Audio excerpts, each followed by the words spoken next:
ಒಂದು ದಿನ ಅಕ್ಬರ್ ಮತ್ತು ಬೀರ್ಬಲ್ ಇಬ್ಬರು ಅವರ ಆಸ್ಥಾನದ ಸಭೆ ಮುಗಿಸಿಕೊಂಡು ವಿಹಾರಕ್ಕೆ ಉದ್ಯಾನವನ ಕಡೆಗೆ ಬರ್ತಾ ಇರ್ತಾರೆ.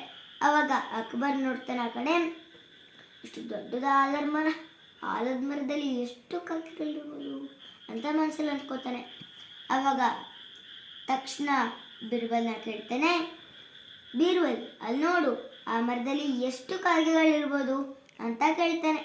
ಆವಾಗ ಬೀರ್ಬಲ್ ಹೇಳ್ತಾನೆ, ಇದರಲ್ಲಿ 2040 ಕಾಗೆಗಳಿದೆ ಅಂತ ಹೇಳ್ತಾನೆ.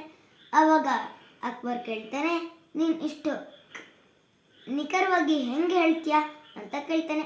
ಆವಾಗ ಬೀರ್ಬಲ್ ಹೇಳ್ತಾನೆ, ನಾನು ಒಂದು ಅಂದಾಜ್ ಮೇಲೆ ಹೇಳ್ತೀನಿ, ಅದು ಸರಿಯಾಗೇ ಇರ್ಬೋದು ಅಂತ ಹೇಳ್ತಾನೆ. ಆವಾಗ ಅಕ್ಬರ್ ಮತ್ತೆ ಕೇಳ್ತಾನೆ, ನೀನು ಹೇಳಿದ್ದಕ್ಕಿಂತ ಜಾಸ್ತಿ ಇದ್ರೆ ಅಂತ ಕೇಳ್ತಾನೆ. ಆವಾಗ ಬೀರ್ಬಲ್ ಹೇಳ್ತಾನೆ, ನಾನು ಹೇಳಿದ್ದಕ್ಕಿಂತ ಜಾಸ್ತಿ ಇದ್ರೆ ಬೇರೆ ಊರಿಂದ ಕಾಗೆಗಳು ಈ ಬಂದನ್ನ ಭೇಟಿ ಮಾಡೋಕ್ಕೆ ಬಂದಿದೆ ಅಂತ ಹೇಳ್ತಾನೆ.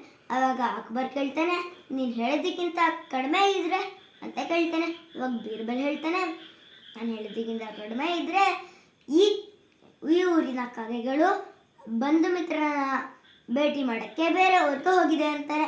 ಆವಾಗ ಅಕ್ಬರ್ ಮನಸ್ಸಲ್ಲೇ ಅನ್ಕೋತಾನೆ, ಇವನು ನಾನು ಎಷ್ಟೇ ಪರೀಕ್ಷೆ ಮಾಡಿದರೂ ಜಾಣನೆ ಅಂತ ಅಂದ್ಕೊಂಡು ಇಬ್ಬರು ಖುಷಿಯಾಗಿ ಆ ಸ್ಥಾನಕ್ಕೆ ಹೋಗ್ತಾರೆ.